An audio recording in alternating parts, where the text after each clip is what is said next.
In today's video, let's take a look at Nebius or NBIS, and I'm going to provide you guys with my medium to long-term outlook on the stock. So got a couple key levels marked out here on the monthly chart. So we've got 168.8, which is the fair value gap here.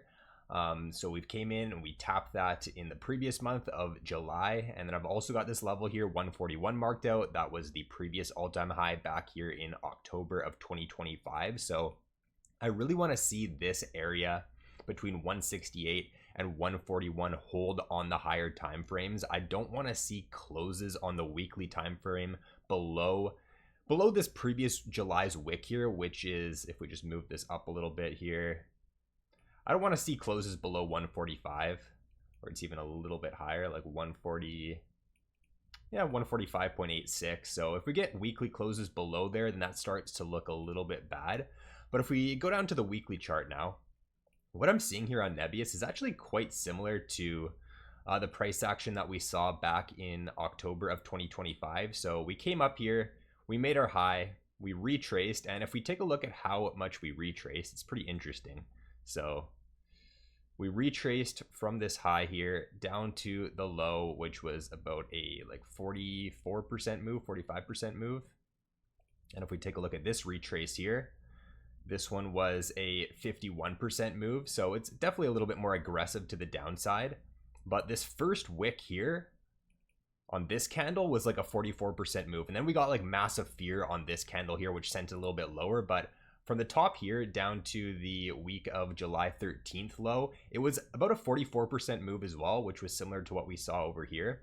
So what I'd be hoping to see here on Nebius is just more consolidation sideways until we're above 230, this level I've marked out here. If we go down on the daily chart, you can see it better, but we've had 3 attempts to break this 230 level here. We came back up right here, rejected, came down, back up, rejected again, back down, and then a third rejection here at 230. So if we're above 230, then we're likely just going back to all-time highs. So you would look to buy the breakout of 230 there. If we can get back above, like on a daily closure, even at this point, if we're above 230, then I would be aggressive myself with a buy. But until then, I would just be looking to accumulate lower here between 168 and 145. So what I'd like to see ideally on the weekly here is if we saw something similar to what we saw last year, to where we make this low here. If we come down and we run out the low, so we've got a low here. If we come back down, we run out this low here, but just don't close a weekly below there. As long as we don't close a weekly below 145.86, then we're perfectly fine. And if we did that, we came below here, we wicked, closed the weekly back above, like at 168 or something, just anywhere above 145.86, then that would be a nice buy signal for me, and I would look to allocate to Nebius there, and my stop would go on like a close below on the weekly time frame below like the 145.86, or if we did like wick a little bit lower, you know, down to like 140 or something, then invalidation would be like a close below 140 at that point. So sideways chop here would be nice to see some sort of accumulation like we saw last year here, and then maybe later on in the year, like November, December time frame, let's just take a look at actually how long this consolidation was here. So from the low right here, until we broke out, it took us 140 days. So if we saw something similar to this from this low, if we go to 140 days, that would put us like at the end of the year, so December, something like that. So that would be a nice accumulation range here for Nebius if we got it.